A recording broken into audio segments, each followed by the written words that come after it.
Today and tomorrow I just a bit restructured the planning because we went radically, theoretically to structure, and then it's time to we reach the top of the mountain, and you have here a huge mountain. You can understand what it means.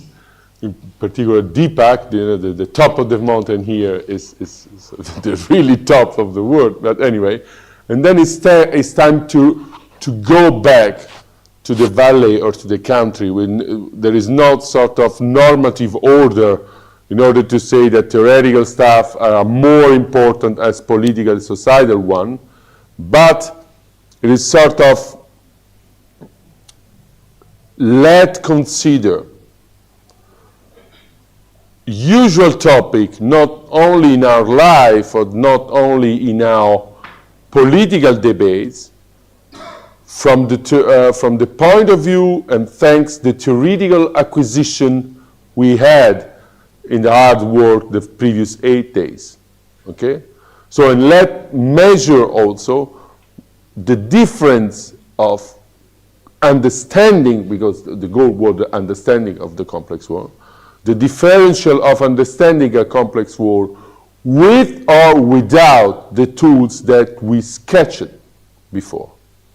And in particular, this tool that we reached yesterday, the meta-ontological connects and the meta-ontological attractor. Let me just 10 minutes resume that, and then we go back to policy making, management, and so on and so on. And tomorrow, as scheduled in the first original program, we will approach themes of, or the topics about education, intertransdisciplinarity, and how to structure education, intertransdisciplinarity, according to our theoretical stuff, in order to respond to the challenge, societal challenge. Okay, this is sort of inner coherence of the last two things.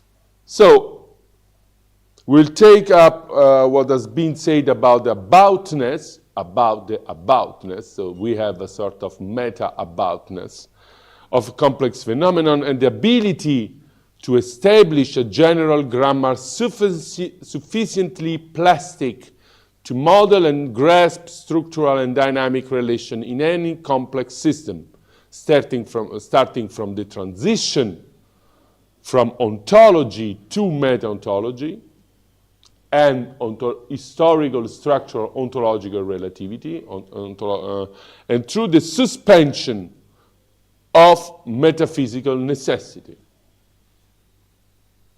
Aufhebung der Metaphysik als Naturanlage, what I say. This will give us the opportunity to consider the practical fallout of an understanding of complex phenomena, and if you can notice, I don't talk so easily of complex world. When, for example, the book we will consider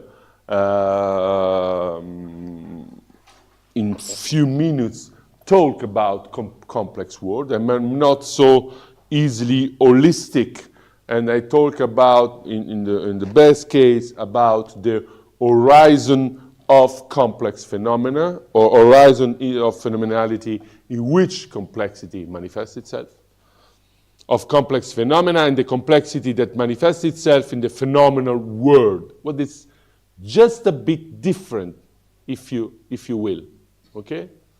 There is no such holistic drift in order to generalize everything with one label.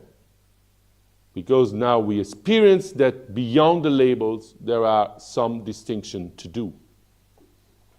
Starting with 2 studies on policy making that you have on the Google Drive.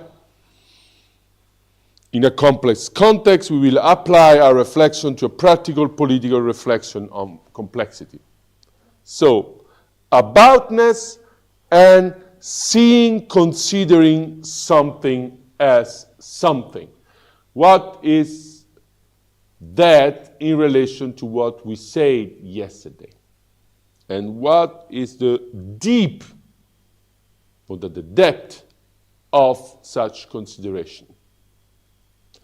And then it is also worthy to re-encounter what we let what we put just a bit aside by developing our contemporary ontological things. It was in the background without being explicit. We cannot put always together. That is phenomenology, okay?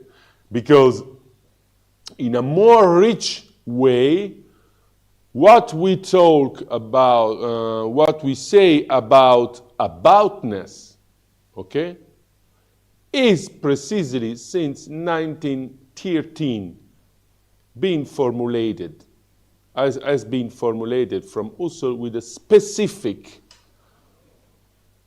denomination that is very, very refined and very, very clever from the point of view of our purposes and in general of a non-metaphysical approach to reality. That is the noema, okay? I will not recover or make a lecture on the noematic by Husserl. I was this morning on it, so it's enough. But the noema that we become through the epoche and the reduction, that is put the phenomenon in parentheses, okay, enklammern, is not an existing thing. That is, we lost the naive disposition to consider everything, okay, we encounter on the complex world as something already existing by one and only one ontology. Okay? The noema is not something imagined. The noema is the object in the way, or by the way, of its manifestation. That is, in German, der Gegenstand im Wie seiner Vermeintheit. Okay? That is, we consider what is shown, what we encounter phenomenically, not by claiming it's existing or not, just by describing the features by which we encounter it, or we can encounter it as such. That is a development of the first radical stance taken by phenomenology and by Husserl already in 1901 in the logical investigation as the metaphysical neutrality. Now we know that with complex systems imposed to us, not only to willingly neutralize the metaphysical claims or metaphysical disposition, but force to neutralize. Because being complex phenomena, trans-ontological, then manifesting themselves structurally in what we can call more formally meta-ontological connex or meta-ontological attractor, they cannot be finished in a metaphysical assumption. Okay? So the pneumatic stance of the complex phenomenon, there is not the non-existence, okay? Is the suspension of every claim of existence in that way instead of another, impose us to consider that more clearly without running to the inventory of the world.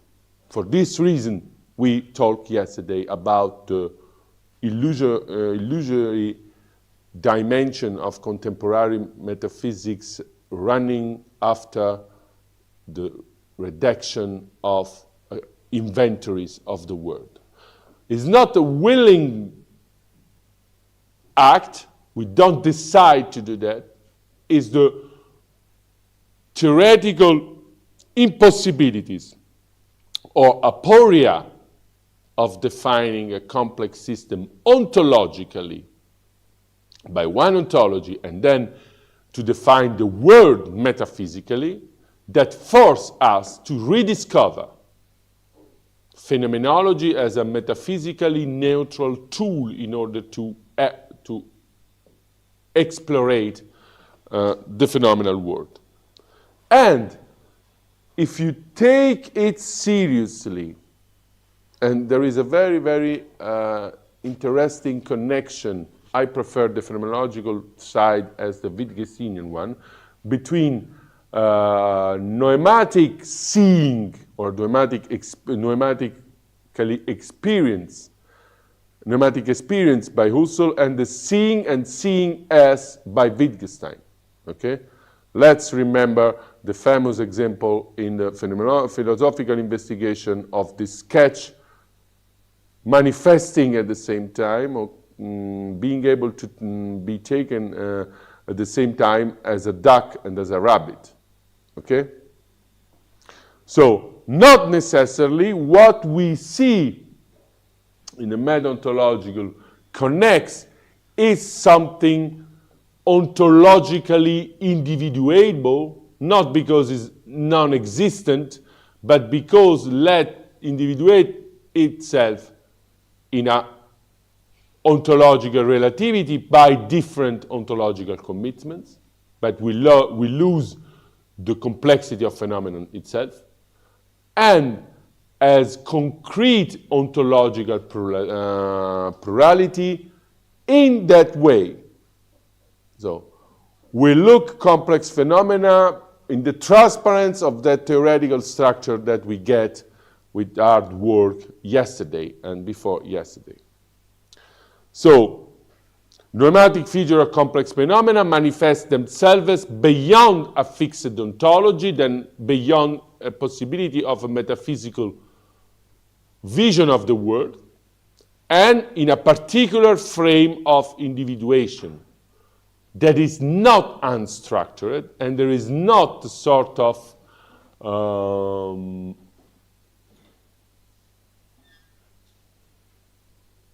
a pure hermeneutical stance. There is, okay, I see that as that, you see that as that other. There are two perspectives. Why not? There is sort of a relativism in it. No, there is not the case, because we become structural things that saying a complex phenomena as something and see complex phenomena as something other must be brought together in that way as the meta-ontological connects. Okay? And then let's run like the fine ball rolling down on the valley, on the landscape, two practical examples. And it's very clear what we can mean, and then we will apply to complexity as such. Why is it crucial to know how to see something or how to experience something as something in particular? Many examples from society, management, policy making, etc. help us to say. To see a woman as a woman instead as a body, a tool, a home worker, make a certain difference. Okay? If I consider a woman as an whole being, complex being as I am, okay?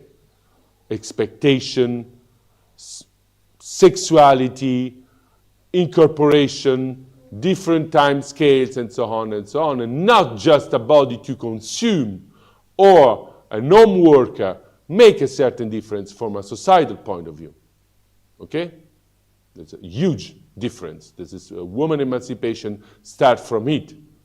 Let's consider me, or even emancipation of black people in the United States. I'm a man. Yesterday, David Lynch died, and there is this famous scene of Elephant Man when the elephant man run, followed by the crowd, and say, I am a man, okay? Don't me consider as a monster, I am a man. So see someone as something or something other make huge difference from a societal point of view, okay? I presume that we agree all with this claim, okay? Then let's shift to other actual topic. See a migrant as a fellow human, instead as a mere workforce, a disturb or a thief, thief, okay? Make a difference from society, from policy making, okay? There is a very huge difference from welcome to fellow human as migrants, from incorporation in society, from formation to technicality of work, from the point of view of letting be his customs coming from other places of the world and consider it as a sort of trampoline to growth, make a huge difference.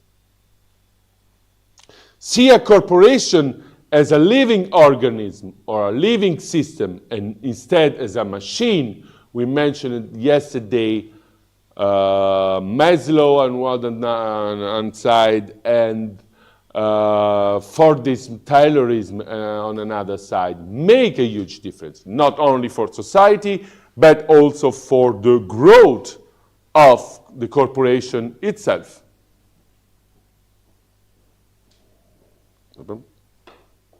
See an ecosystem as a complex phenomenon, instead as a sum of many confused scientific issues, and that meets our need to define some strange things in the previous day. Make a certain difference from the point of view of policy making, okay? And even for the orientation of policy making.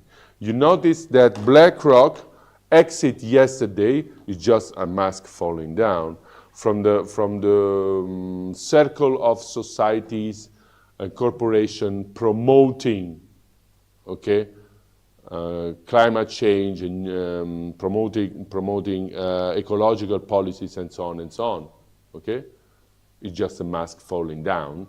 But anyway, from the point of view of policies, considering the $1 trillion that they move, is not something liminal. It's something central that we occupy our societies, Western societies, for many decades to come, okay? So just the little funny joke, seeing a sketch as a rabbit and seeing a sketch, the same sketch as a duck applied by our previous theoretical work to societal problems related to complex systems make a huge difference, okay?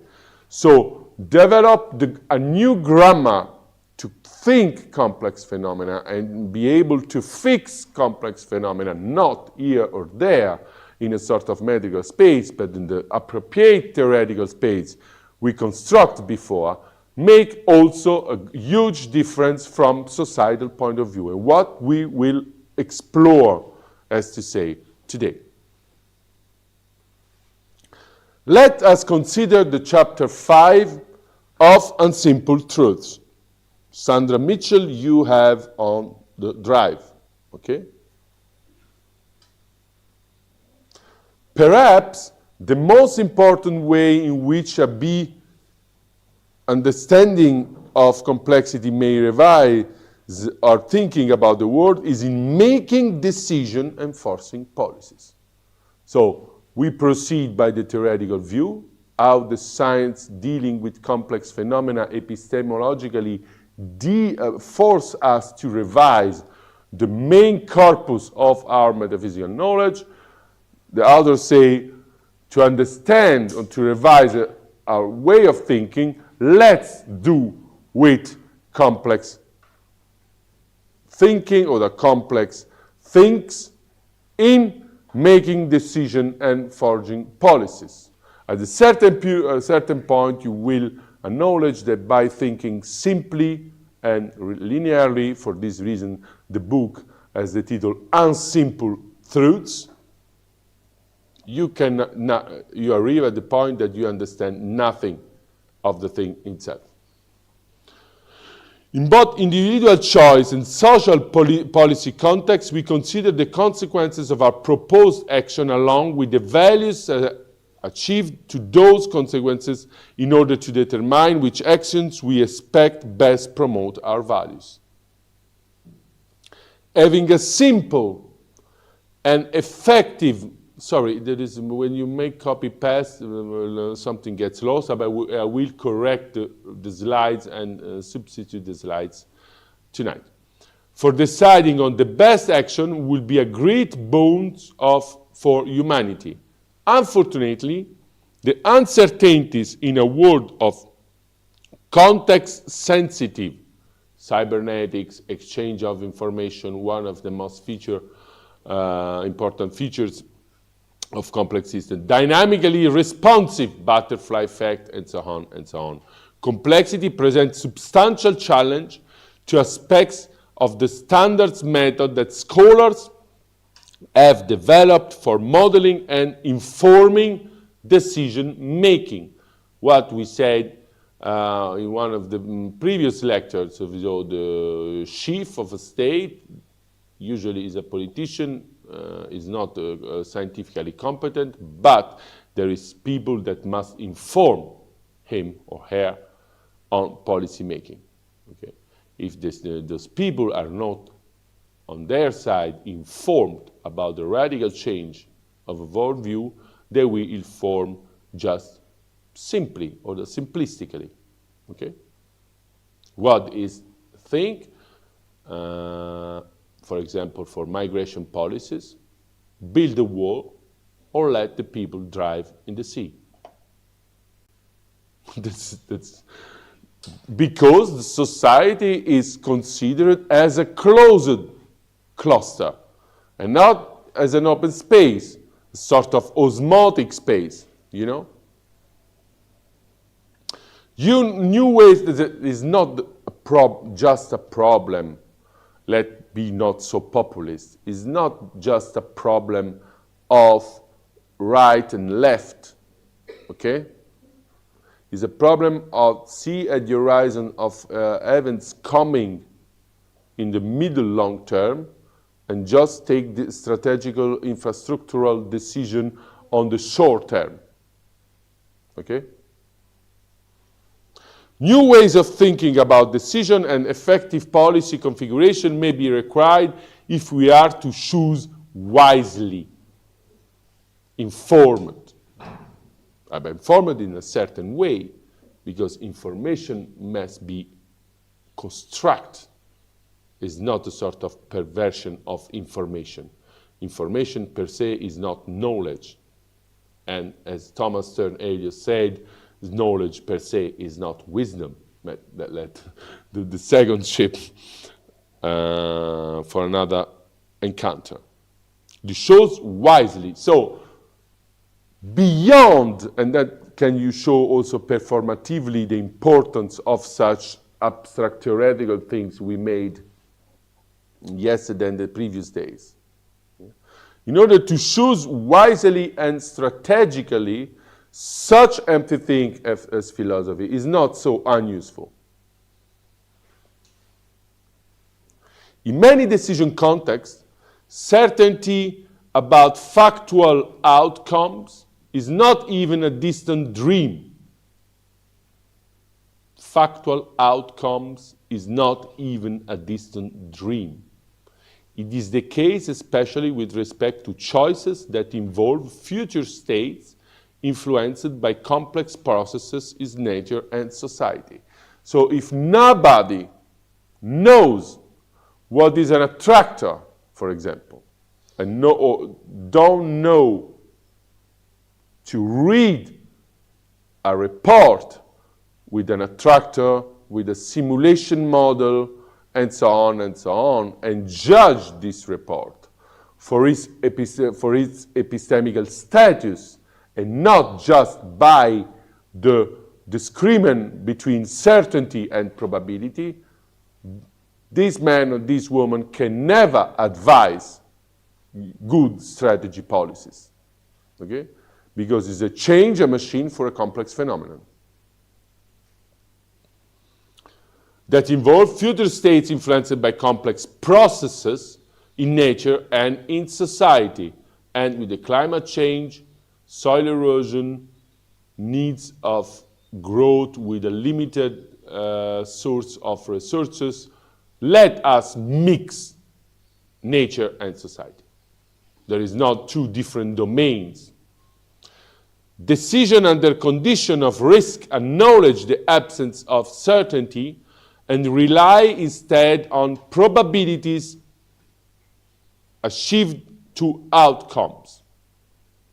The models developed to help us make better decisions, in this context apply various forms of maximization logic, that is, mathematical representation designed to help us to take action that will advance our values even when the outcomes are not certain. What is the everyday policy making? And seeing the world as a huge machine, like in the modern age. For this reason, we have been forced to deconstruct the science of modern age, okay? Because in the modern age, the equivalence between word and machine is quasi-trivial, okay? In case where an action may have different possible outcome, for example, when the amount of crop yielded by growing corn depends on the weather, then the various outcomes, high yield, low yield, are assigned to probability. And the probability is not the uncertainty, because of course one decision have to define strategies, but it's define strategies in consideration of the fact that the system in which we act and take decision is mobile. It's just another thing.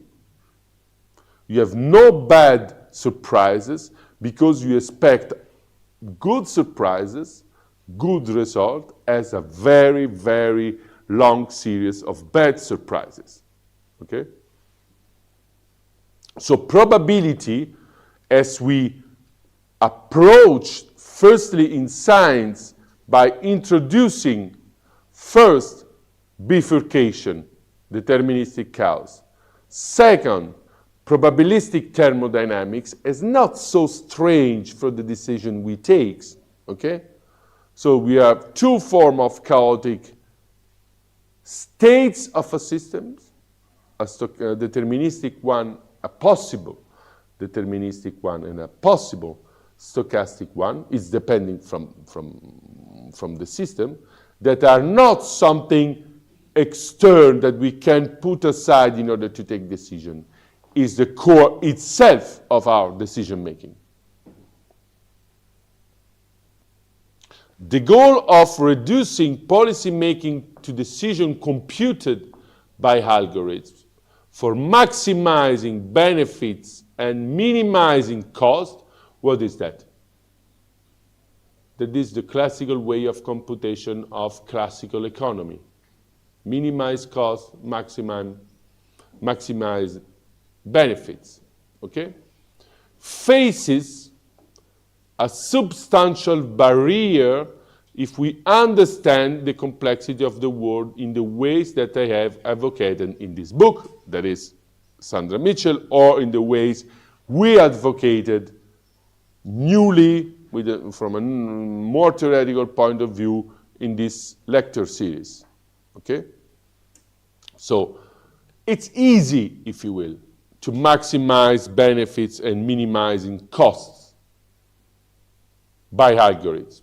The problem is the risk and the risk scenarios that can be not evaluated in decision making, or can be helped to be evaluated in the decision making by computer, but the last decision depends from a synopsis that belongs to the human.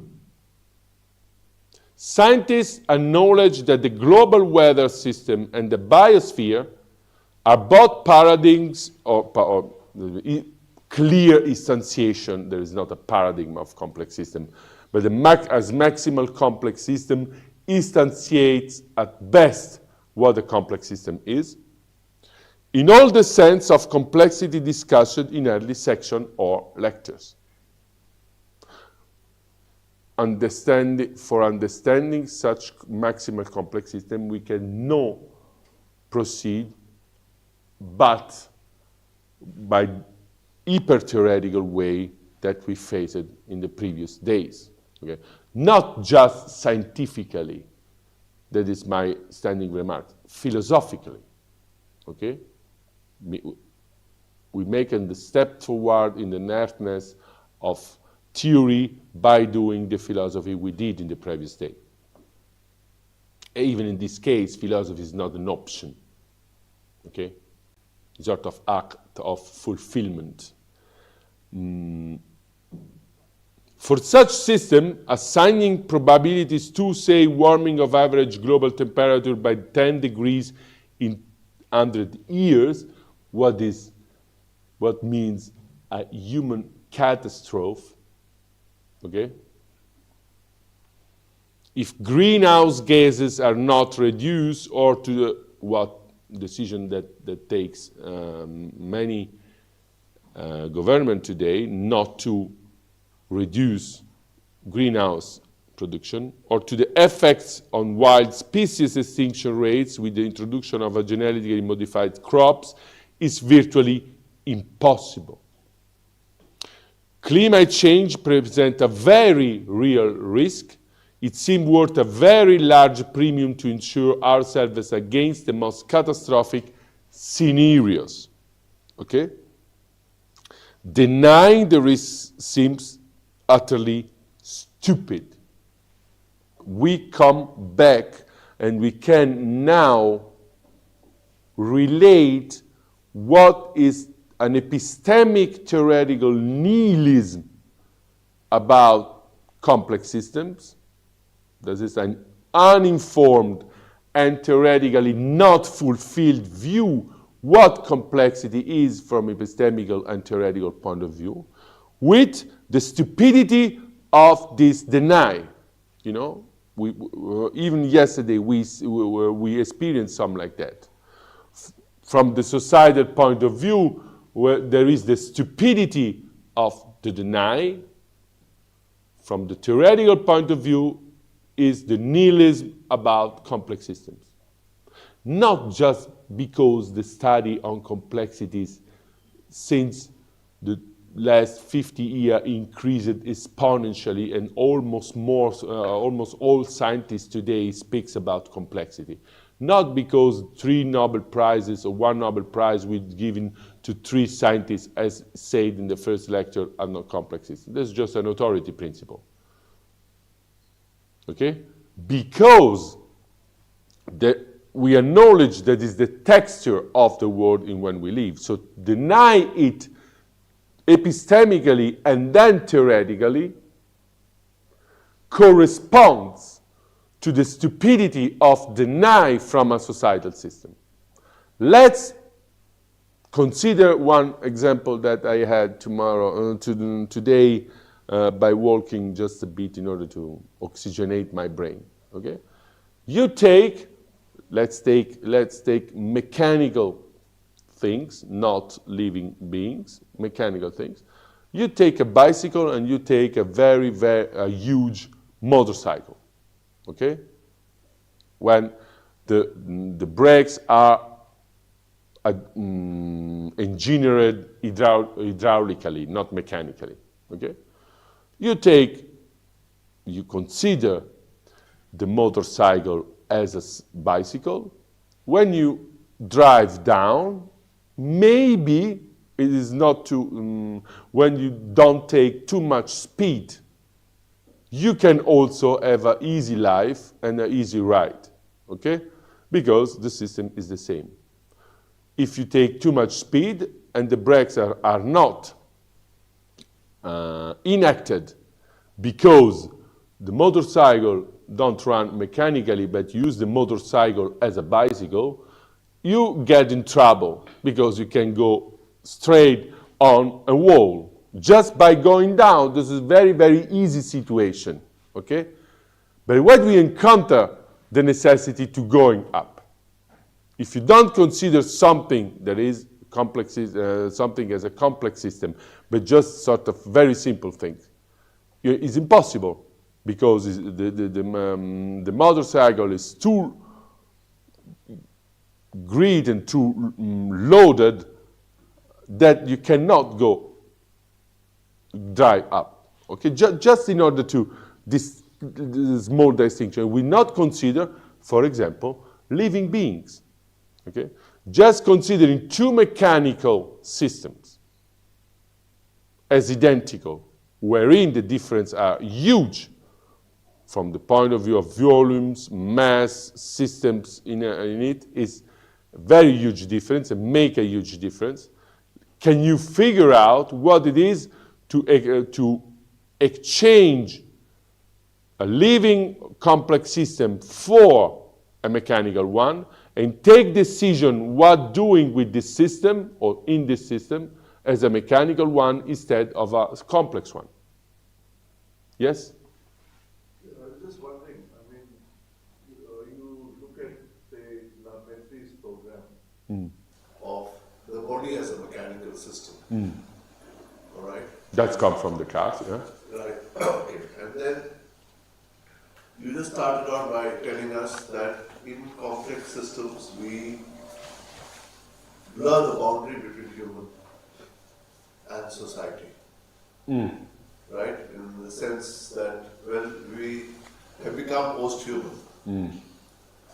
So in that sense, how does your analogy between the bicycle and the motorcycle hold? Which way? Please articulate. The problem is that to think to ourselves, not just, this is a double dimension. Think to ourselves as not as human, as not cut away from nature, is already a very different thing, and we can encounter it when it goes, is matter of transhumanism, not post-humanism, transhumanism, okay? And trillions of dollars are invested in it by an ideology, okay? You heard Elon Musk, but Elon Musk is not the first and not the, will be not the last to say, to present you the transhumanism. The transhumanism is an ideology led by a very, very simple idea that not only humans, but the human brain is a computing machine, okay? So, if you take humanity as the bicycle, that is as a simple machine, and not even just a complicated machine, if not a living system, you can build policies, but at the first obstacle given by the self-restructuration of the environment, you encounter many, many problems. So I think, I presume, that such vision is presented in order to occupy the mind and to let phantasm the mind on luminous futures in order to make your economic strategies on own. So I don't believe 1 second that someone serious today, and not at the time of Descartes or Lamettrie, can think that we can implement the human with the machine without catastrophal efforts. And I think also that such vision is very, very elitaristic So there is a part of humanity that can be integrated by machine in his villas or in his sowieso closed quarters, and the other men can be newly treated as beasts. So there is many problems, analytical problem in such ideologies. And taking something as something is philosophically central also for policy making, because these narratives can be easily refuted from political point of view, from emancipatory point of view, okay? So it's not just a Wittgenstein puzzle, okay? It's something that it's enough for what is two questions, as I asked, are enough to say that is crucial for our life, okay? So as long we take complex system as dynamics then for which we can maximize the results or the benefits and minimize the costs, we run very slow, very quickly on a wall or on a cliff. You know, so that's there are epistemic programs. For example, I never criticized the Cartesian program to develop a medicine and a physiology by pure mechanical means. But between the program and the ideology spread outside science, there is a very huge difference.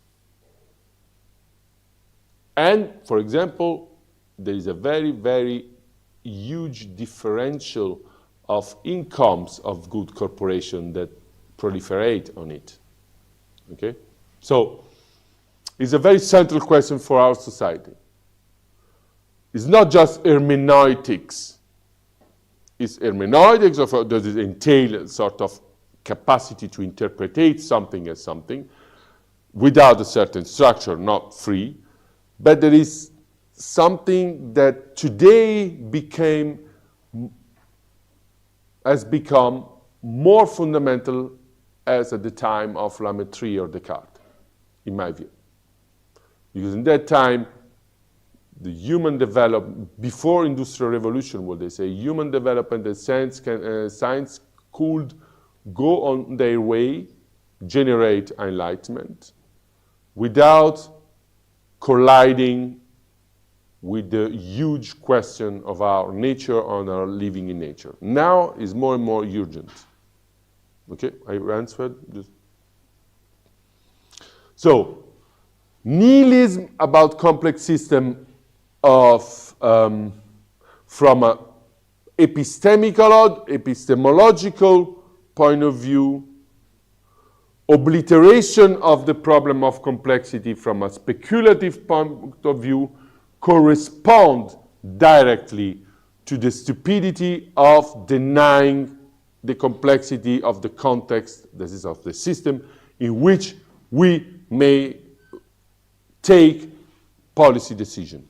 There is two different scalas of the same problem. The predict and act model,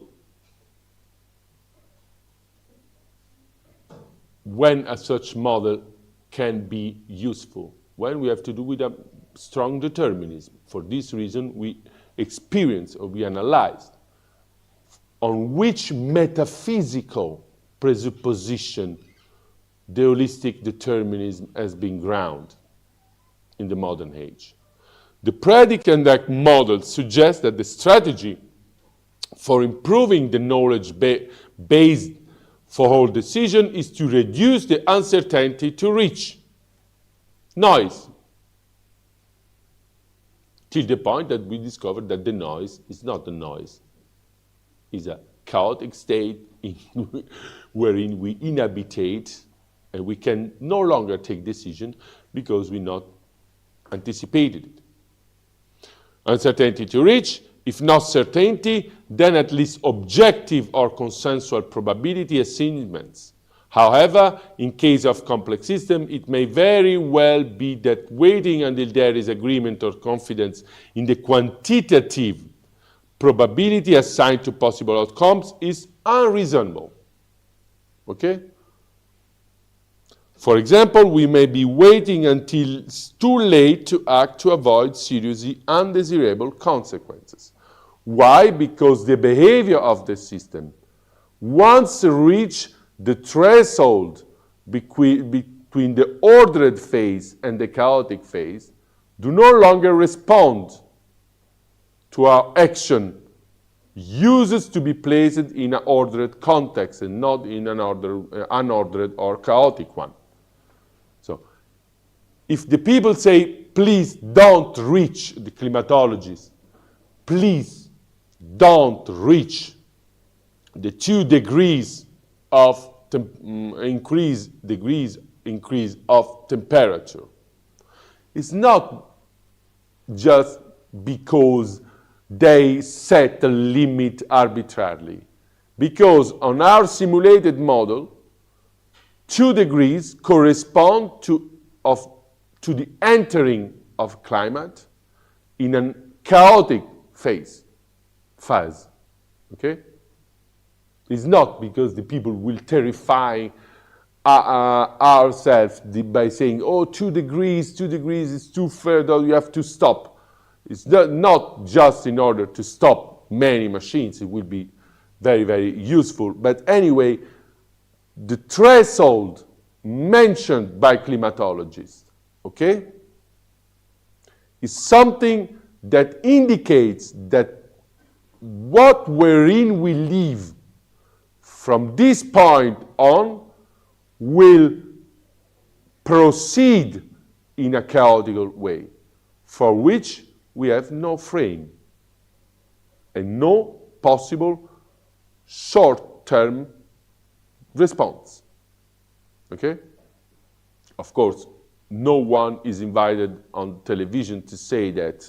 Okay? The people say 2 degrees by sort of terror information. Nobody explains. Of course, the people here 2 say, we are 0.7, so let's go if the catastrophe comes, God will help us. What is the response today? Okay?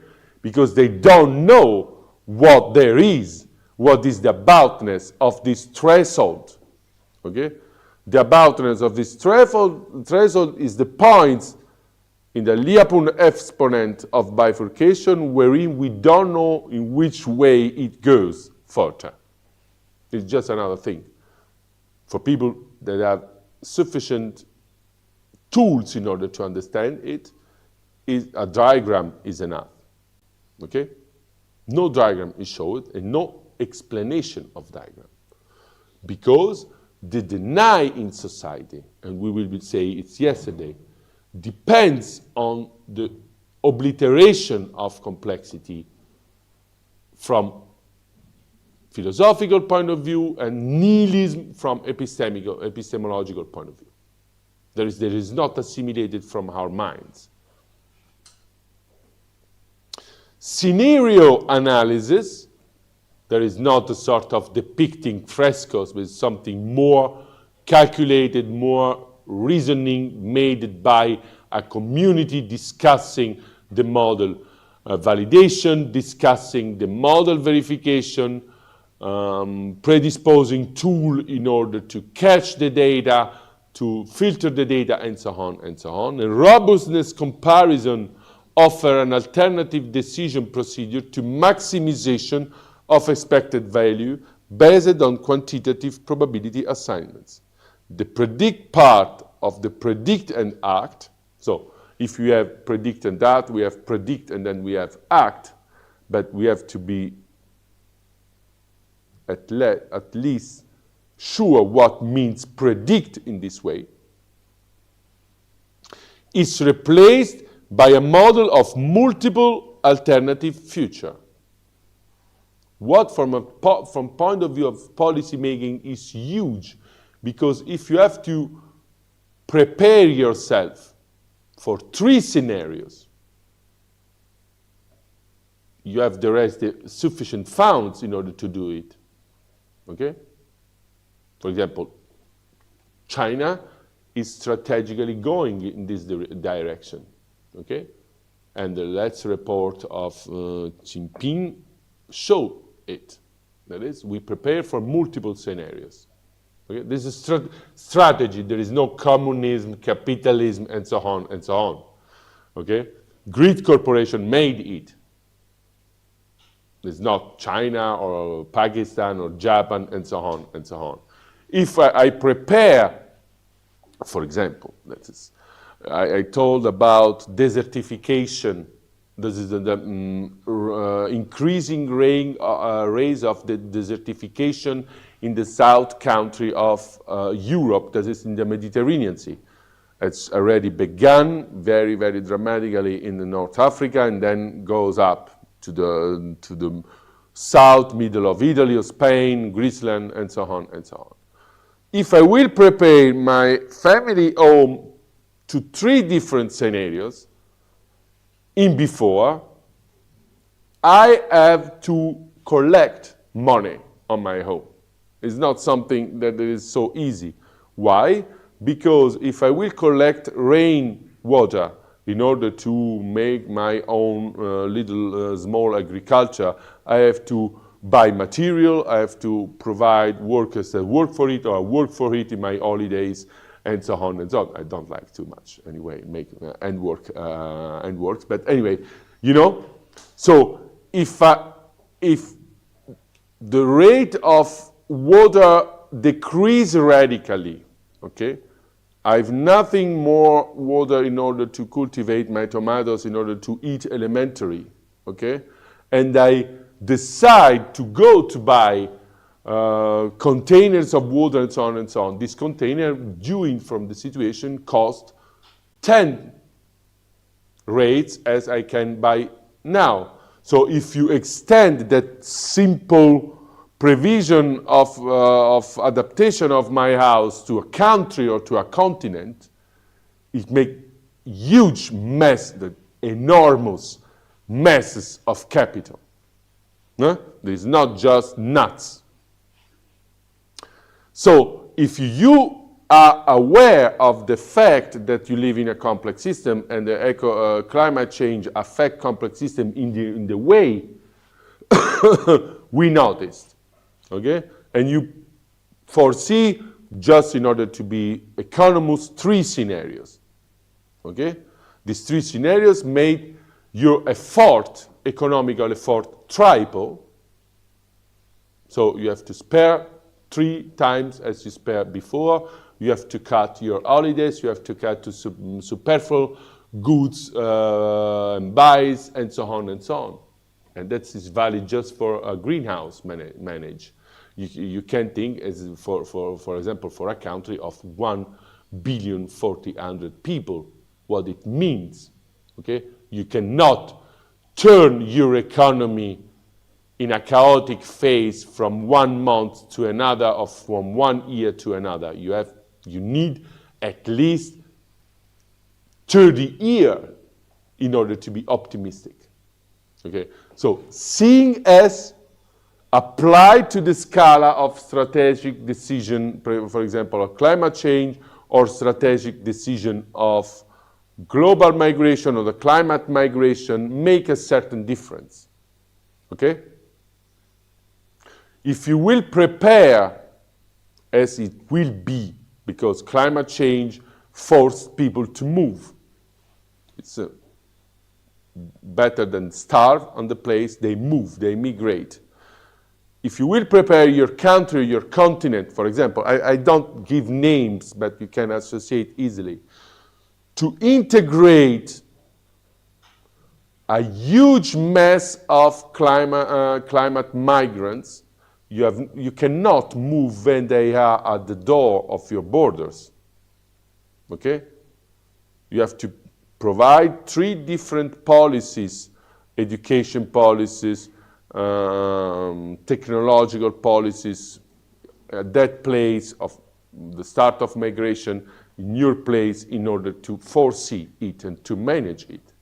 Instead, what will be? It will be carnage. The solution is one and only one. If you don't foresee such policies, once the huge mass of climate migrants come to you, as happened with the Homo sapiens coming from the south of Africa and Mesopotamia to Europe, when they come to the door of Neanderthal, one substitutes the other. By which? By carnage. There is no other solution, okay? That's reality. So, in order to say there's huge difference, just a scene, there is not just a duck and a rabbit, there is not a motorcycle and a bicycle or a skateboard, okay? Applied to different scalas entails a huge increase of know-how from the point of view of decision makers, and a huge increase of richness to invest in predisposing these societies to the three scenarios. Adaptive management offers an alternative policy architecture to the act part of the predict art. So scenario analysis and adaptive management are what we substitute predict and act in a complex context. It may be able to cope with uncertain systems. Adaptive management, already employed in conservation efforts, takes into account the dynamics of the complex system we engage with and are part of. Engage with and are part of. As well as the changes in our knowledge of those systems. As well as the changes in our knowledge of those systems. An all or nothing policy. All or nothing. What is very easy, okay? We put all the I in a box. Even the grandmother say to us that is not too wise, it's very stupid, put all the I in one box, okay? It's not too strategically, because if the box falls, or if something falls on the box, you are no longer to eat. Okay? That is all nothing binary policy. And once for all times decision, a no surprises clause to prevent modification of prior decision will fail to guide us in choosing rational action that promote our values in a complex world. And then they are very interesting papers. In particular, Wheeler, 2002, I read, it can help you to implement it. How should we think about an uncertain future? What us at most make afraid? Okay? The uncertainty of future. We relegate today in a world of product, in a world of ready to buy, ready to dress, ready to eat, and so on, we think as if the uncertainty has been put far on the horizon of our life, what is not the case. What we think about an uncertain common future, not just existential future. Considering only a single outcome projection, best case or worst case, as a foundation for decision making is not necessarily the best way to proceed, and for sure is not the most wise way to proceed. Pretending that all possible outcomes are equally like flies in the face of what we do know about the future trajectory of complex systems. There are, God will, alternatives. Scenario analysis that consider multiple possible outcomes, even though the likelihood of one or the other is unknown, provide a way to hedge one's bets, and we have to do with bets, with probability games, against an uncertain future. Various alternative strategies which recognize that needs many more efforts as the binary all or nothing strategies, which recognize the need to deal with the complexity and dynamic nature of the world, are emerging. For example, let's just take another rude example. If I have to prepare me for the 100 meters run at the Olympics and I have to prepare me to the triathlon, my training is fully different, okay? I don't say that the second demands so many efforts as the first. That was an aspect that we put aside. With a very different training and very different way to think at your training. And even the way to think of the reaction capacity of your muscles, breath systems, and so on and so on. Various alternative strategies which recognize the need to deal with the complexity and dynamic nature of the world are emerging. One example is the methodology called robust adaptive planning. And adaptive has to do with what we mentioned before, complex adaptive systems. Okay?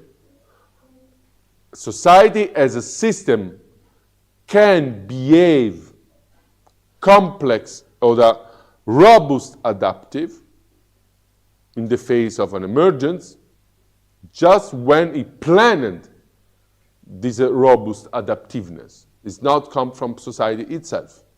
Or if it comes, you have to ask on which time scale it comes, or it can come, and with which human costs. Developed by Robert Lampert, Stephen Popper, and Stephen Banks, the four foundations of RAP are considering large ensemble of scenarios. Now, these words are not words that we take from adaptive management and we apply to society. We filter what we know from history of science, history of societies, and firstly, philosophy, and readapt or reassociate to complex societies. Okay? There's not just a binary things. We hear that from a manager whatsoever, or management strategy whatsoever, policy strategy whatsoever, and then we apply to the reality. This is filtered by a third higher theoretical point of what we see in the previous lectures. Okay? That is more grounded. That we are aware of the fact that considering large ensembles of scenarios is not an option. Okay? That using robustness criteria to compare strategies is not an option. Is the core itself of adaptiveness, because the reality we live, the reality we act, is ruled by adaptiveness or incapacity to adapt. Employing adaptivity to achieve robustness and using the computer not as a little Tamagotchi or as an extended part of our brain. I'm not denying the importance of information revolution,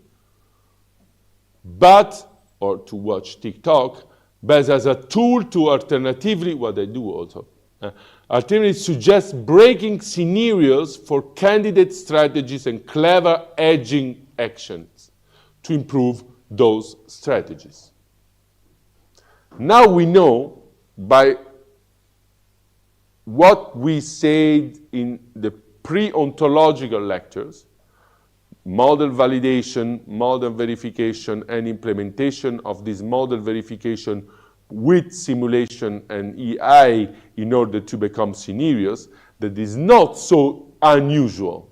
What happens when we have to compute in different ways, like the balls falling, okay?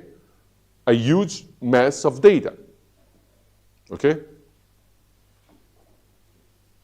Our complex, feedback-rich, contextually contingent world requires that we intervene based on the best possible information.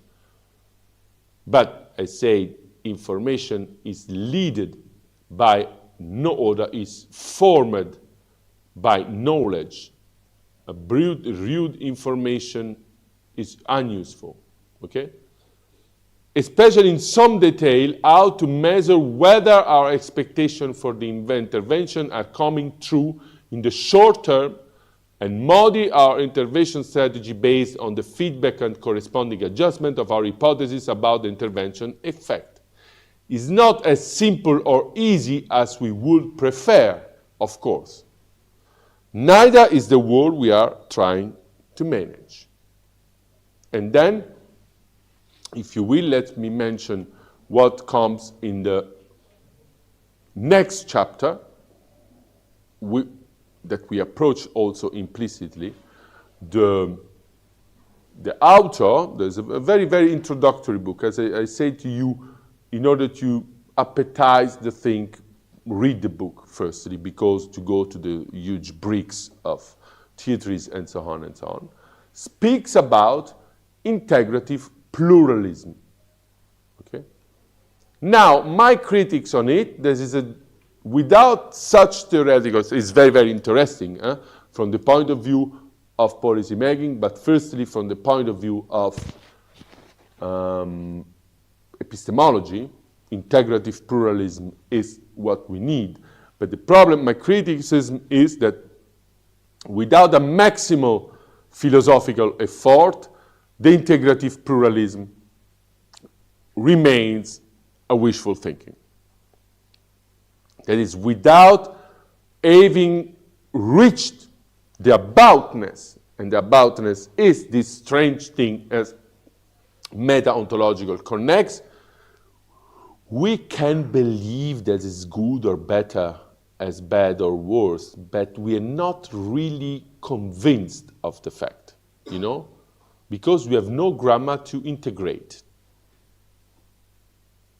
This show also, in my view, not the rule of the so-called philosophia perennis, but the invariant rule of a radical philosophical thinking in society. Okay? People can say whatever they want on it. But without reaching the aboutness of the problem and the aboutness of the structure in which the problem can be seen,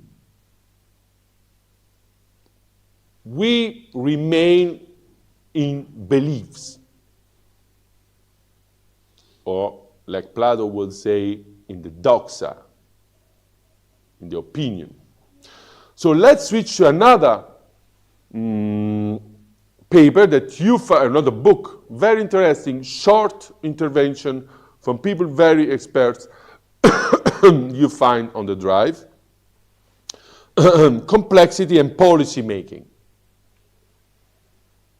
And what they said about the aboutness of reached by hard theoretical means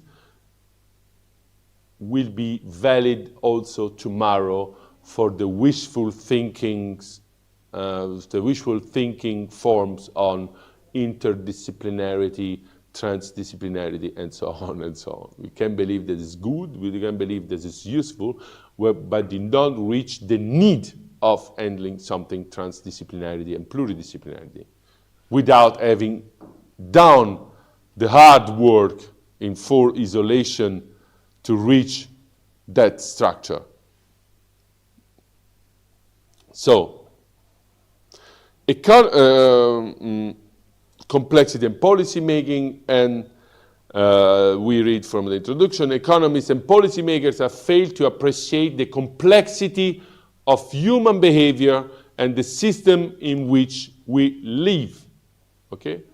As epistemology failed to reach a sort of common grammar of complex phenomena, as well philosophy by deny failed to acknowledge with some exception, as quoted by Hooker, 2009, but with few exceptions, the topic of complexity of the world as a central topic even for theoretical and moral philosophy. Okay? So, it happens everywhere because the deny gives us the illusion of stability, that's for sure. Okay? Economists and policymakers have failed to appreciate the complexity of human behavior and the system in which we live. The complexity approach allows us to look at system of systems, which is not difficult, consisting of vast numbers of individual elements that interact in complicated ways, such as ecosystem, financial market, energy networks, or societal phenomena such urbanization and migration. Now we have complex urbanism. This is very, very diffuse practice in the cities, in urbanism, to define a more resilient form of urban structure in order to let the urban agglomeration be most adaptive, okay, as entities. It's also challenged mainstream thinking on key issues. In economics, we still talk about flows, masses, equilibrium, and so on, as a gravity model of trade, for example. Now, you know instantaneously that that's come not from a choice, that come from very strong metaphysical presupposition grounding the coupling or the association between science and technology at the beginning of the modern age. Okay? And you also acknowledge how all that is démodé, okay, is old-fashioned. In economics, we still talk about flows, masses, everything we approached when it was matter of describing the classical science, equilibrium, and so on, as gravity model of trade, for example. But these terms are rooted in classical physics. For this reason, now a sort of interdisciplinarity formation is not bad even for manager. I went to explain, now there is chairs for complexity thinking in management school, and you can find on the MIT a long course on system thinking. It's not scandalous. The new rooted in classical physics developed before relativity and quantum theory, as we seen in the 4th lectures of our cycle. The new science of complexity can provide insights into how groups of people actually behave when they react together to form economic and social political systems. These systems do not operate simply as series of action by causes and effect. That is this is mono-dimensional series, a reaction, but with feedback, non-linearity, tipping points, singularities, emergence, and all the other characteristics of complex systems. So not in order to make publicity to this cycle, but now after 8 lectures on it, you can read such kind of policy making paper and recognize what is matter of. Not just read, okay? Now, I hope you know Why? Taking something as something that is in the forms of classical physics and modern age, in taking something as something other, by having achieved the change coming from, for example, from debate of relativity and quantum mechanics and chaotic system, is just another kind of thing. Our economies are not closed general equilibrium system, that is, with an attractor given by a point. There's importance of attractors, equilibrium or a line. They are complex and adaptive, embedded in specific societies, and we rejoin here our discussion about integration or homogenization of ethnical groups in a society. They are complex and adaptive, embedded in specific societies with their own history, culture, and values, as well as in natural environments governed by biophysical law.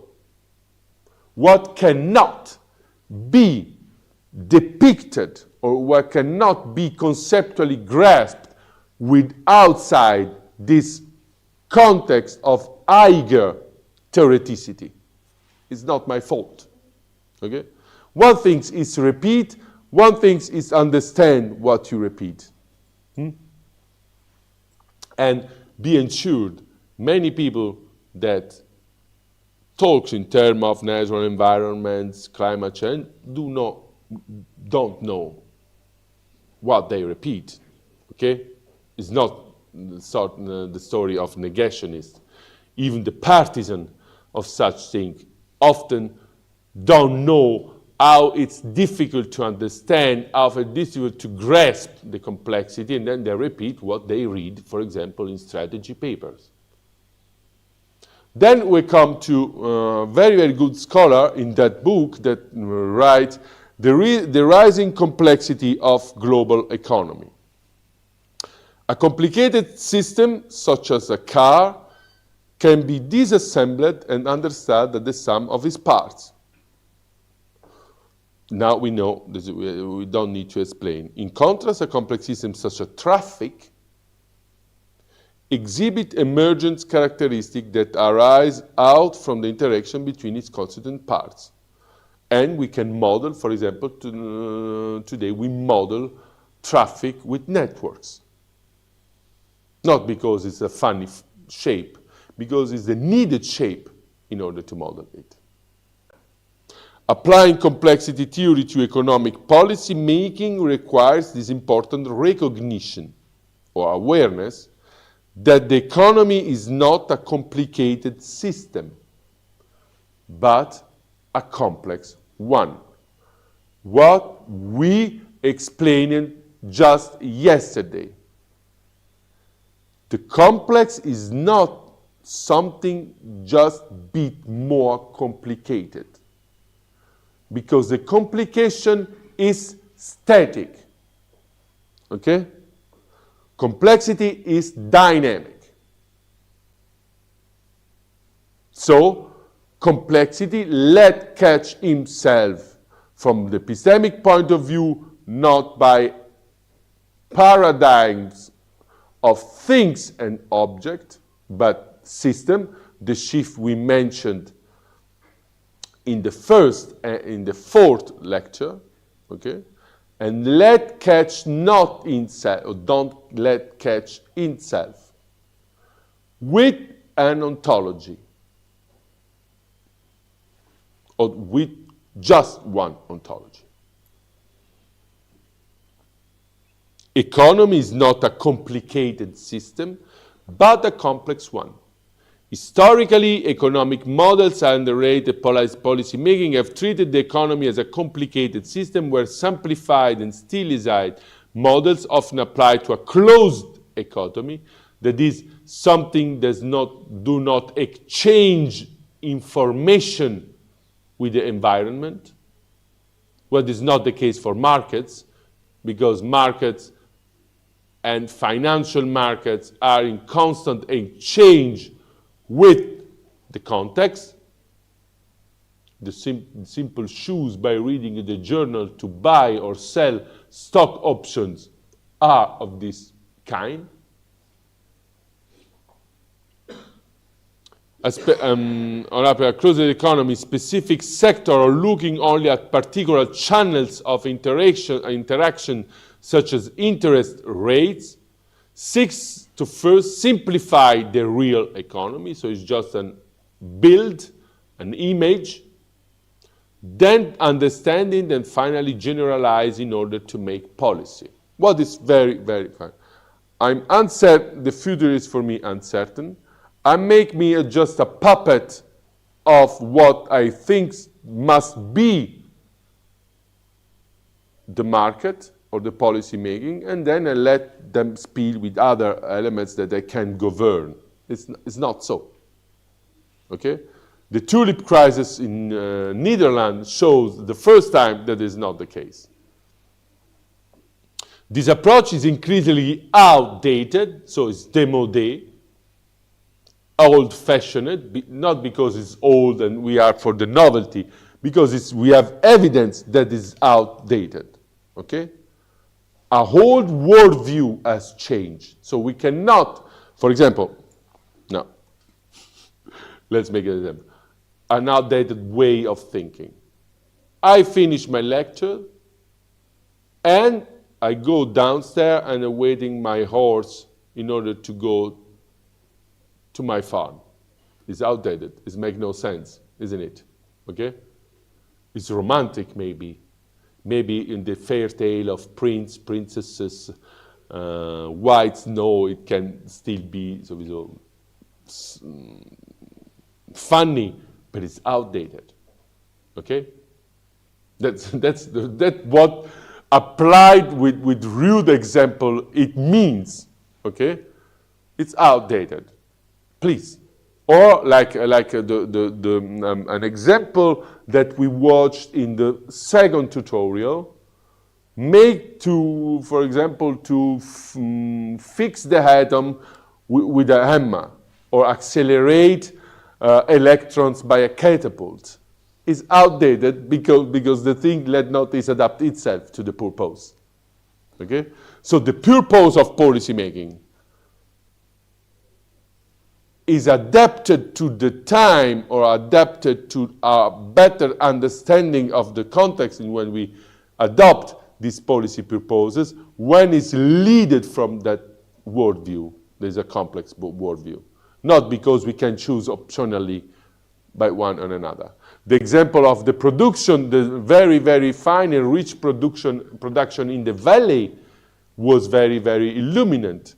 I can produce without making an economy of desire, for example, what Apple did, the economy of desire. I buy something not in order to is better fit technologically. I order why my status, my human status will be improved. I produce just transistor without risking new development division of my companies that without giving money to this project division. I produce, the complex world change, and my corporation, my fabric will from the day to another, that is in the long time of history, from 1 month to another, from 1 year to another, non-resilient.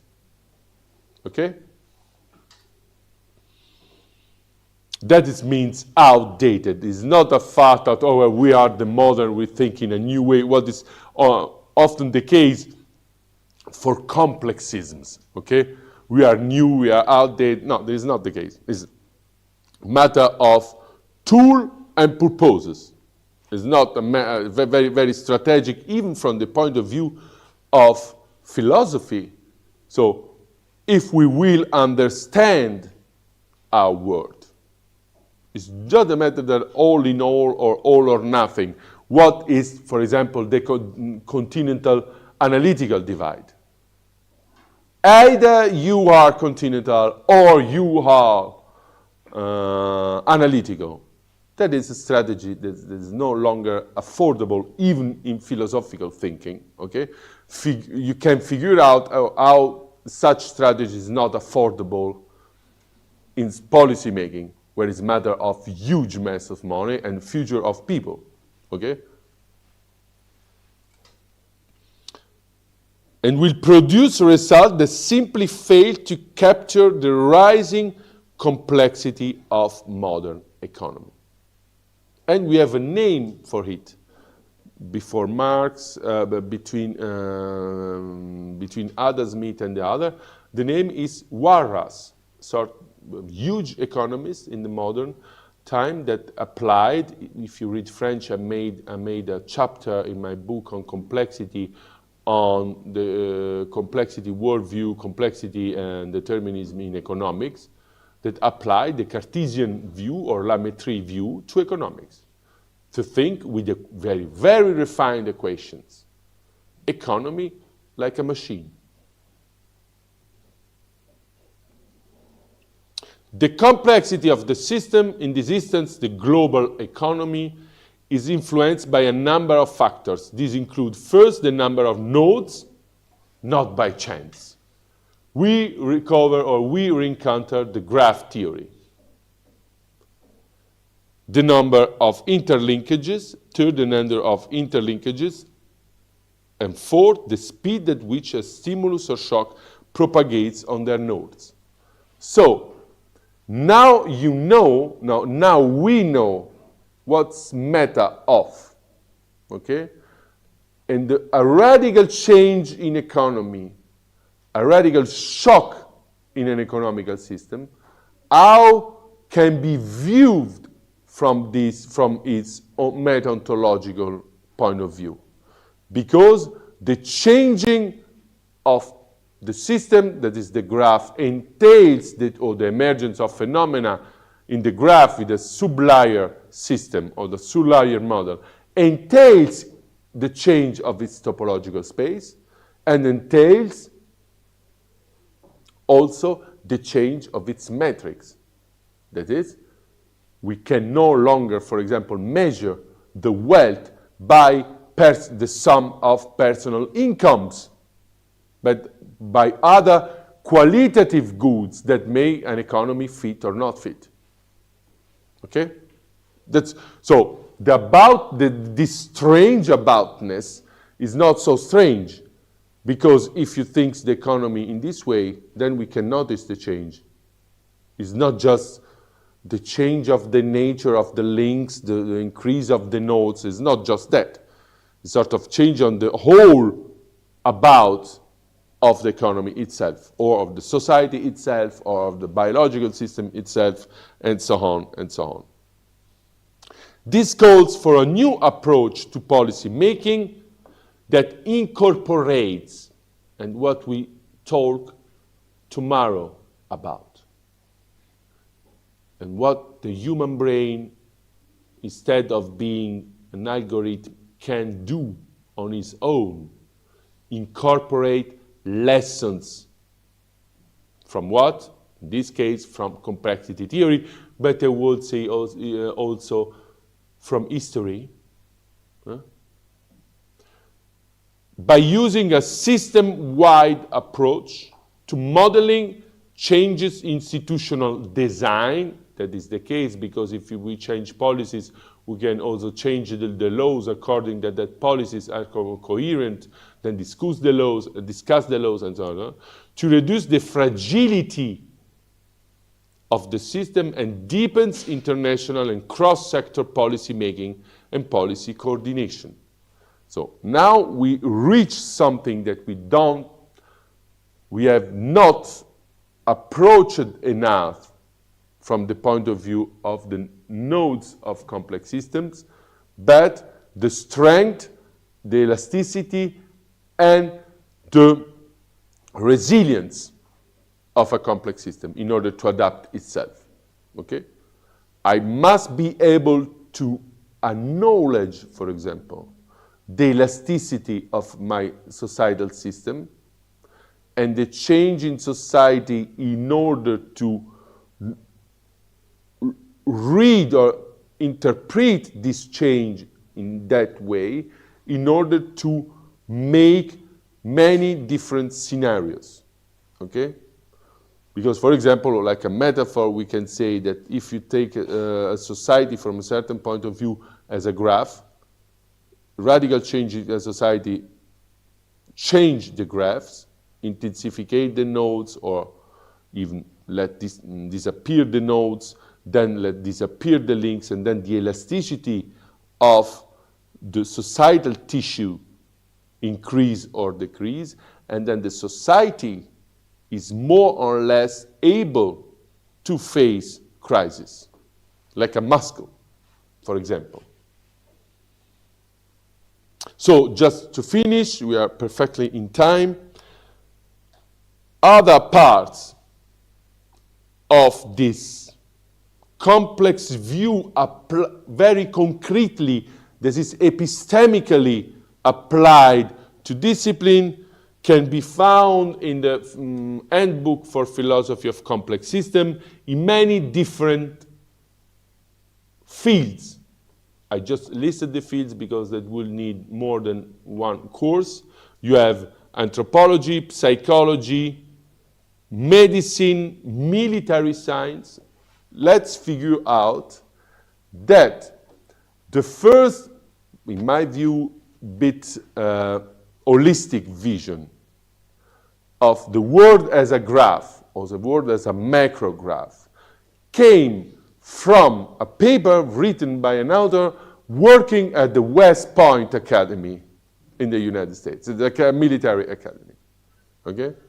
So, there is something like financial markets as complex adaptive systems, like this idea of graph. This is something coming from the 90s. Okay? It's not just a fresh issue. So, something coming from all the path that we work on, but the concrete, more concrete consciousness issues come from the 90s. If I say that, let's imagine coming from a world where Kurt Cobain was still alive, okay? The Nirvana world. This is not people.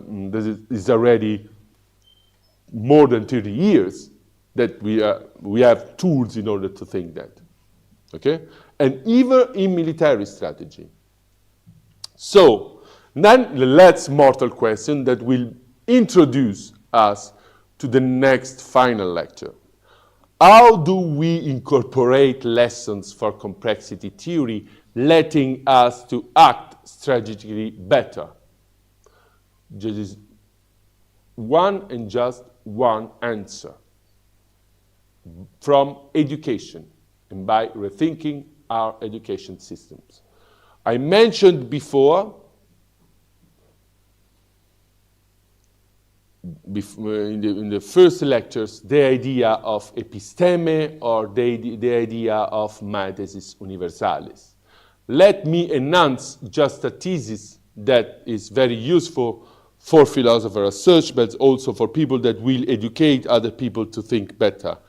That a mathesis or an episteme, the mathesis without paideia, that is without orientation to education, is empty, and a paideia system of education without episteme or mathesis is blind.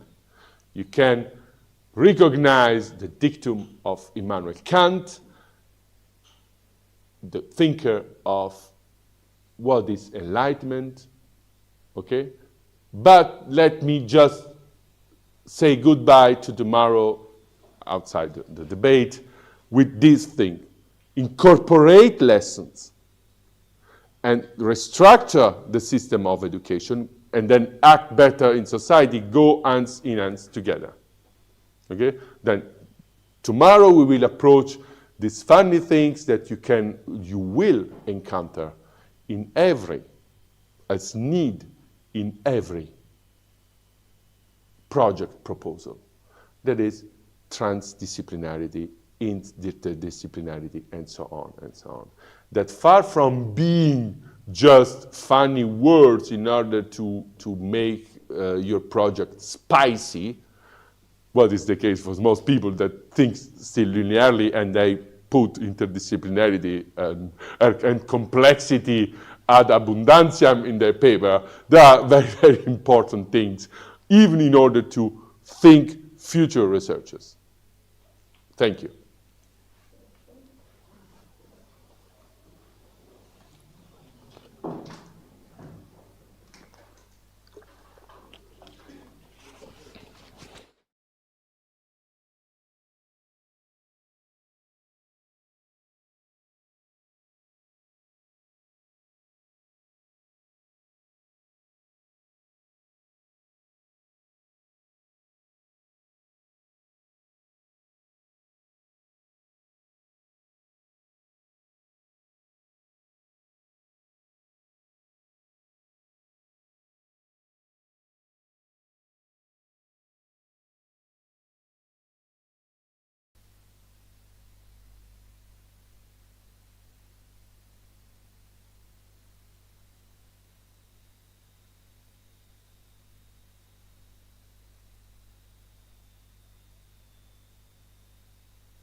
Artificial intelligence, because we have seen we have the metaphysics, and it provides us the lots of elements on which we got the idea of the this ontology, right? And for seeing the nature of being and existence of the things. So I just want to know how does this ontology yeah, resides in the AI system also, because definitely we have the computer science stream is there, so we need some language, and ontology provides us the tool like labeling and naming. So through which in the AI, we must have some kind of a networking with the naming and naming and labeling of the things, right? Yeah. So my question, made by humans, right? And in the metaphysics, we have the concept of the non-realism, right? There is no reality with the things, right? But in AI, there must be some reality, right? So exist through the ontology concern also. So my question is, uh, do we have some kind of languages in the AI on behalf of the ontology, right? Yes. I'm not sure if I really understood the question. So the question is if you have, so the premise is Because in the metaphysics, we classical. the classical metaphysics, it's the concept is based on the non-physical entities, right? Yeah. But in the AI, we have the knowledge that reside in the database, and database is somewhere in the physical object, right? So that's why if we have we got some analysis through the ontology on behalf of existence, the things. So my question is, do we have the languages like in computer science system? There must be a language for that analysis the thing or doing some work. So there must be in terms of the ontology, there must be some languages, right? As a can answer, I have gone through, I'm not sure, but there is a language OWL, right, in the context of the ontology and AI. But, so in but I don't here know. we create ontologies and then we create also procedures that so that the system can create ontologies. In my view, the unique question we have to ask is if this ontology makes sense. So there are a sort of generative dimension of meaning, okay? But they make sense. That is, for whom are these ontology? Just for internal to the system, okay, the AA can generate ontologies as well ad libitum, but who can decide if an ontology created by AI makes sense for us. That is the only answer question that I can give.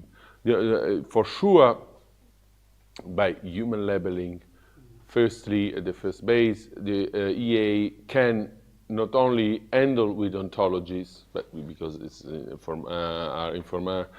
information ontologies, but create new ontologies. But the problem is there is a real ontology. A real ontology is not only what exists, but that what makes sense in existing for someone. Or if you will enlarge this for someone, even for something, yeah, we can say that the DA has its own ontology that makes sense for it, but is so relevant. And where does this emergentism exist in the AI? So the problem is. Let's suppose we can take the example if there is a language in in terms of the ontology in the AI, so it must be the part of this emergentism, right? I think. Yeah, but what emergence from this play between naming, labeling, and generating ontologies emerges just another informational pattern. So just a sort of framework in order to identify something as something other. And the EA can do it very easily, but it makes sense. So it's useful. Maybe it can be useful because by computation and simulation by EA, we can identify new patterns that we can never figure out by ourselves. But then what the EA and their ontologies give to us must make sense. You know? What per se an EA by generating ontologies and computing can give as emergent is a consciousness, the self-consciousness of EA. That can be an emergent phenomenon, but is this right self-consciousness that we have to precise how we can define self-consciousness as our embodied self-consciousness can be also embodied in machines, and if machine can have a self-consciousness that is not embodied. You know, this is a very open field. I don't know if we are, so we still remain in the field of complexity. It can be emergent phenomena in computation, but then? And if it can be the emergent phenomena of computation, but what are the set of principles or the, let's suppose in the classical history we have the axioms and the postulates, right? So what are the set of that things in terms of the AI? I never taken seriously the no realistic approaches in philosophy. So they're very, very huge, difficult to answer in the sense of in which way a philosophy can be non-realistic.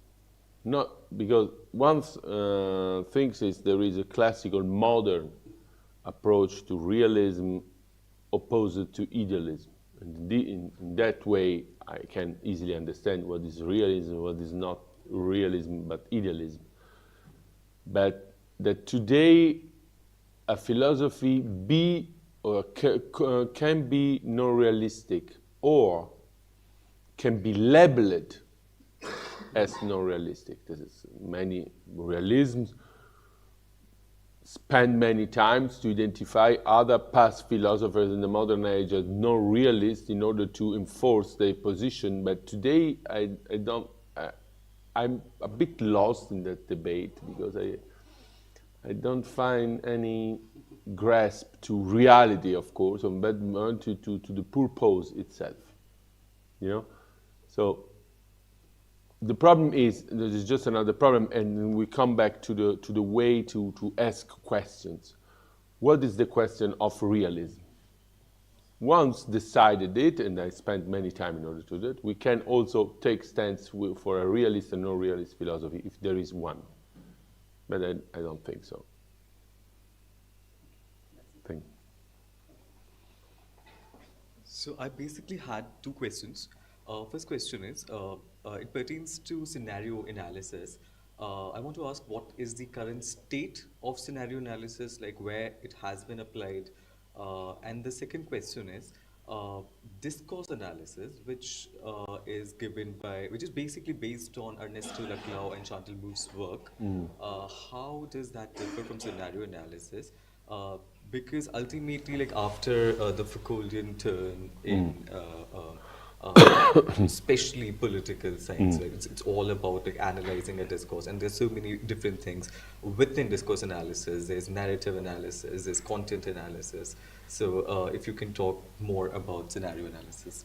So I will split your questions and answer to this. Scenario analysis is a huge increase in the last decades. So today, even the things is not assumed to general cultural consciousness. Science is led by scenario analysis, mostly in complex systems. There is no scandal, there is probability, as we have seen. There is no scandal in implementing models in EA simulation that generate scenarios, because we cannot handle with this data, and the analysis with very, very careful discussion on the pertinency or accuracy of simulation are led by scenario analysis. So then there is scenario analysis on many different fields that have their own methods of discussion, validation, and so on and so on. But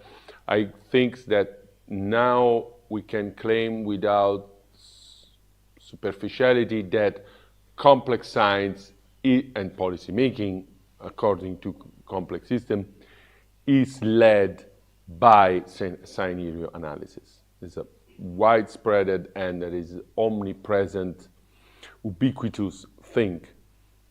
Of course, if you have to go to quantum mechanics, there is no scenario analysis because there are another kind of stuff. But complex science is one, or goes hand in hand with scenario analysis. Then, in my view, the problem, the missing culture, or the missing, what also Sandra Mitchell claimed, is the link between an established reality of science, scenario analysis, and the percolation of this reality and of this knowledge to policy making. I'm not sure that we are at the same level of assimilation. There is no, from endogenous and for exogenous reason of political science and policy making, populism on one side, shortening of times and discussion in political way. This is the state of urgence, the state of exception. We tend to underestimate not the scenario analysis, but the discussion of scenarios in policy making. Okay, the problem that we will face tomorrow is not what is established in science by science, but the missing connection between science and society. For this reason, we will talk tomorrow about not interdisciplinarity, but transdisciplinarity. How we can transfer a knowledge that is very, very well explored and assimilated in the epistemic domain to compounds of societies that are not so informed, but that must be informed because the goal must correspond to what the scenario analysis or the technique of scenario analysis need. That's the second, about discourse analysis. Yeah. It's just another universum in the sense that I very, very appreciate the Foucaultian critical approach to discursive order, as I mentioned even yesterday or the before yesterday. It's a very, very powerful tool to dismask even false political narrative, even normative orders that are illegitimately imposed to communities. I would not think a sort of political emancipatory discourse without Foucault at all. So, but there is no such link with scenario analysis. So how we culturally can proceed to dismask the narrative given by power, given by economic ideologies, could be at the first step. Make in Foucaultian style, but not only, even in Frankfurt school style, a discursive. This is a critical approach to discursive orders that become, or that are already become, in order to establish discursive orders, also material order. What's Deleuze in the first pages of his book of Foucault outlines. So for Foucault, by analyzing discursive orders, is not an anti-realist in order to rejoin the question. This is a very, very good realist, because a discursive order correspond to material and political order in society. And then even from the point of view of opening new space of thinking this idea to find even heterotopies by coupling Deleuze and Foucault is, in my view, essential. But there is not too much to do with scenario analysis. It's a more fixed thing. This is one thing is the scenario analysis, another thing is this analysis, critical approach to discursive order. What can rejoin what our colleagues said about historical ontology, how a discursive order can impose a sort of worldview that is based on a certain ontology. For example, if we lead a sort of critical approach to today or contemporary discursive order of computation and computer revolution, the discursive order imposed to us to conceive the world in a certain manner, that is, the world as algorithm, the man as algorithm, the man as alphabet, and so on and so on. But there is totally separate from scenario analysis, because the scenarios is not just discursive structures. It's something that comes from a long process of validation and verification. There is not something that is per se imposed or emerging from this other discursive patterns and so on and so on. There is something intentional and very clear. There is no power inside, if you will. But I would say, because I'm not too continual, but not even too analytical, to say that Foucault is unuseful. No, on the contrary, Foucault is one of the greatest thinkers of our time, and its approach to the idea of critical deconstruction of discursive order is, from the cultural point of view, like, if you like, Derrida's deconstruction, in order to open new space, even for making philosophy, for making epistemology, and so on and so on. Okay. I had one more question. Yeah. That basically, what is analysis when we say scenario analysis? Because What is analysis when? what is analysis within scenario analysis? The reason I'm asking this question is because when we say discursive analysis, we already have a text with us, right? The text is not going through any change, but in scenario analysis, to the situation at which it is applied, that is robust, that is undergoing a change presently, or at least like that's The how I scenario see it. analysis is taking back the scenario proposed by simulations to the process that bring to the simulation itself. And this is a double, is a threshold.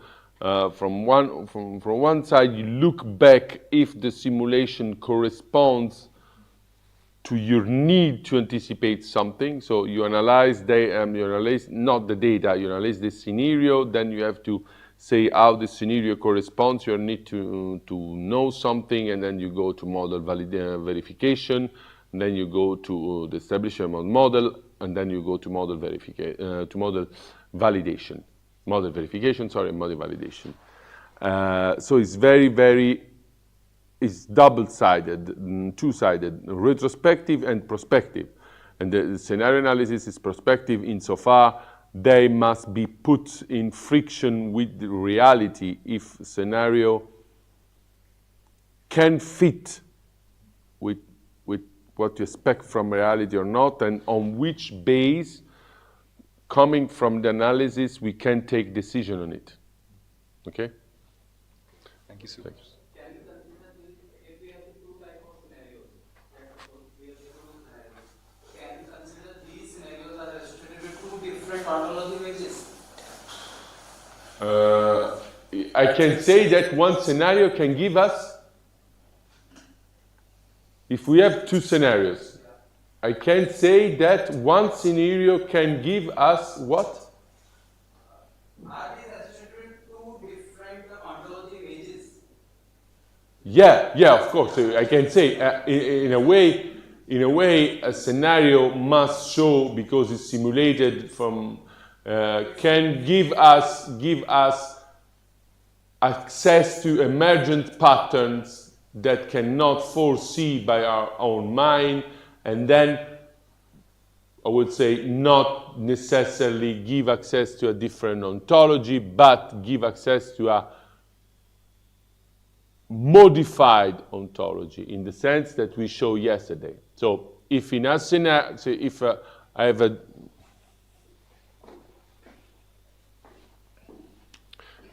a, for example, a G1 with its topological space with its matrix 1, okay? And then the simulation, by simulation, I become a scenario with emergent patterns. And the emergent patterns cannot be deduced from the first, okay? My meta-ontological connects is different, and then I can retrace what has been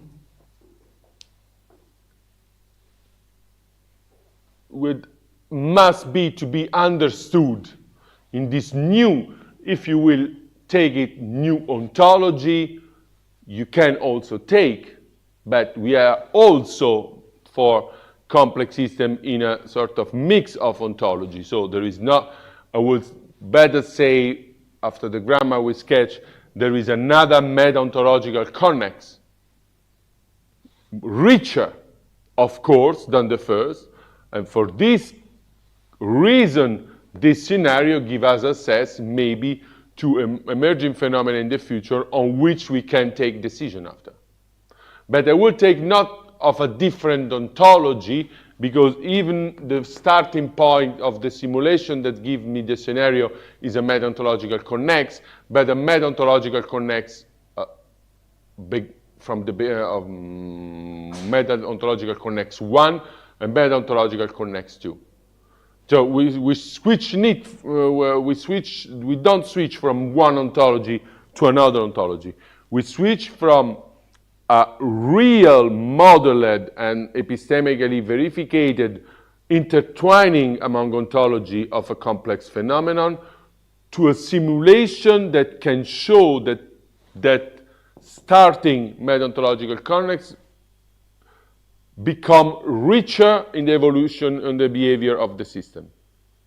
And then there is another meta-ontological connex. There is not just another ontology. Okay?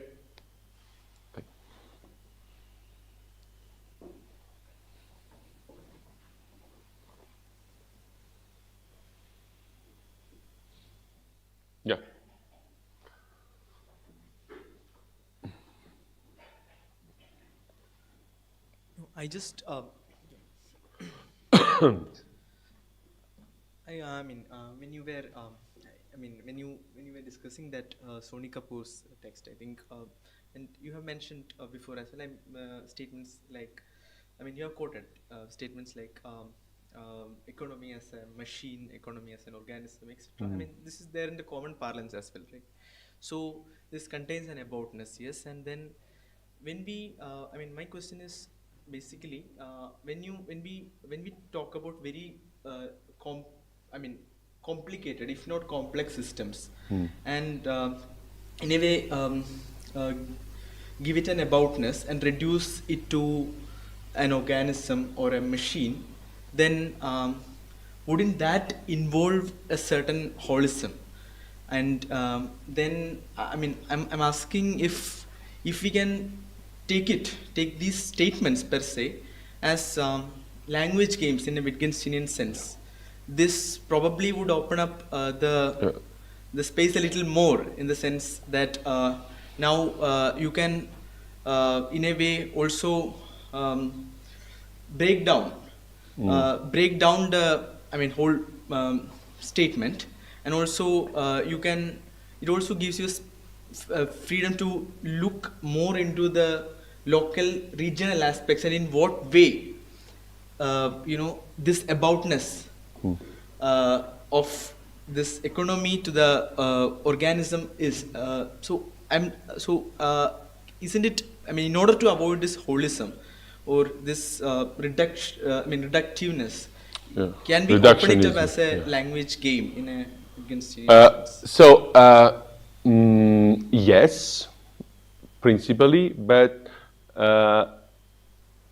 the language game is unstructured. I would like, in order to play a language game, a game of languages, Sprachspiel, to know the rule of the language.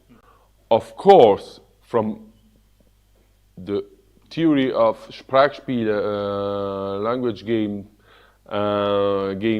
of Wittgenstein entails sort of radical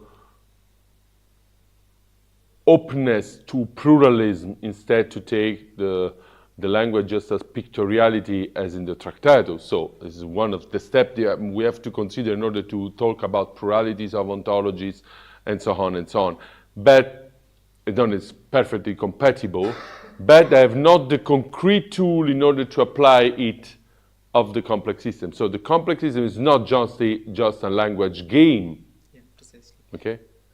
There is sort of play many games at the same time and let this multiple play be coherent.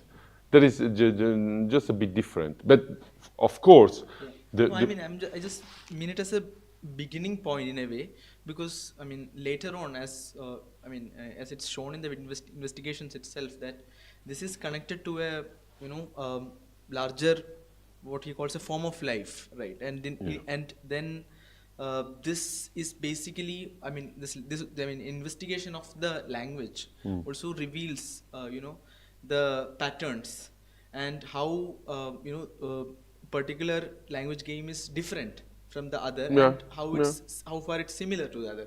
So it's a kind of crisscross. Yeah, this is there is something that has been for Alcatra decisive. So I have studied Wittgenstein before at the beginning, very beginning. So I cannot say how it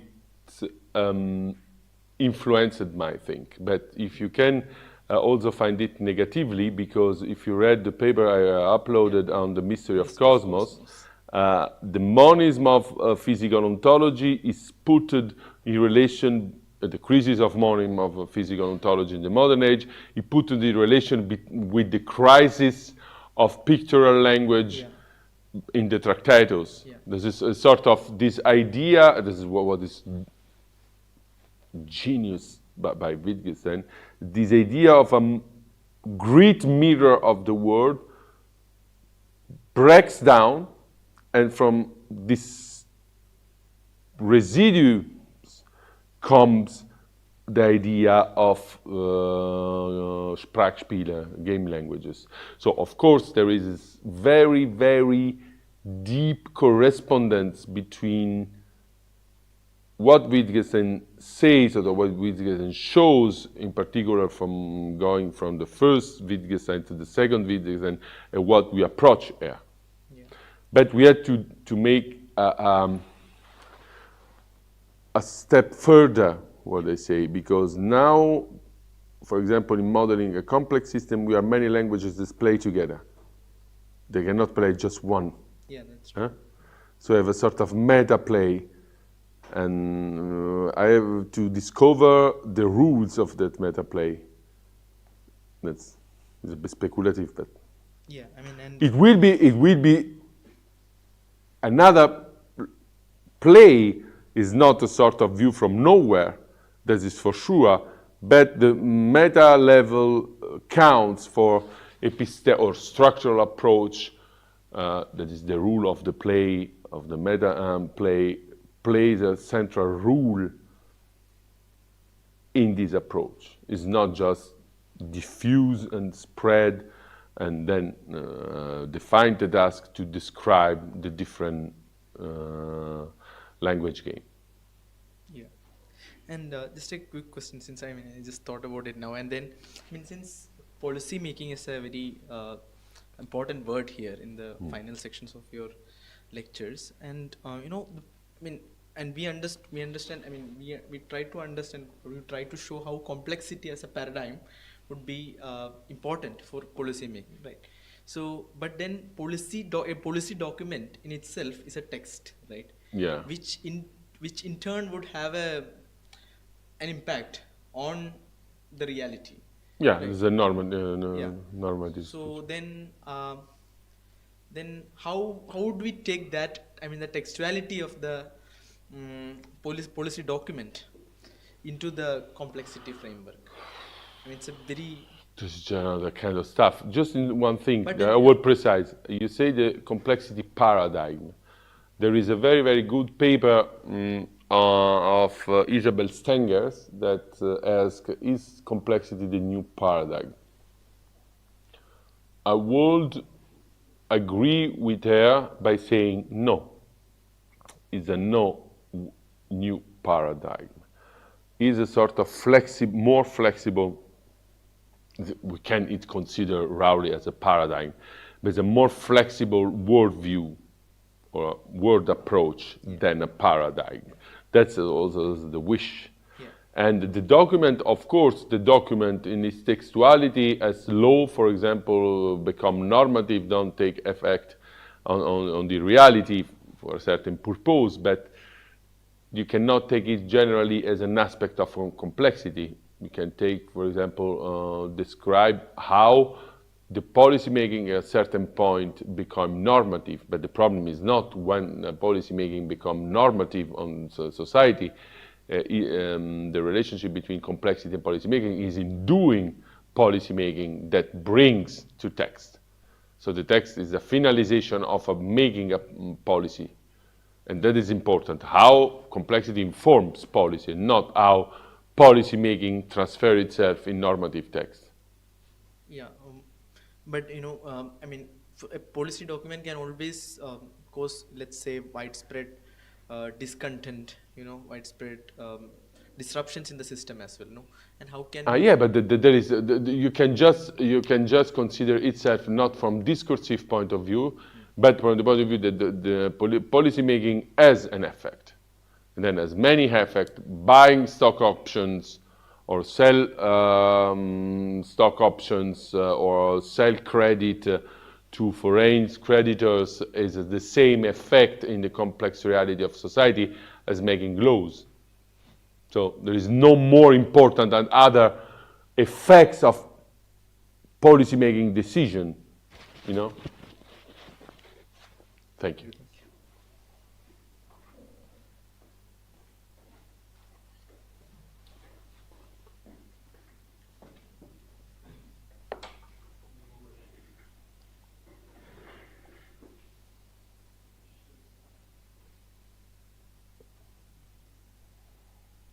Okay.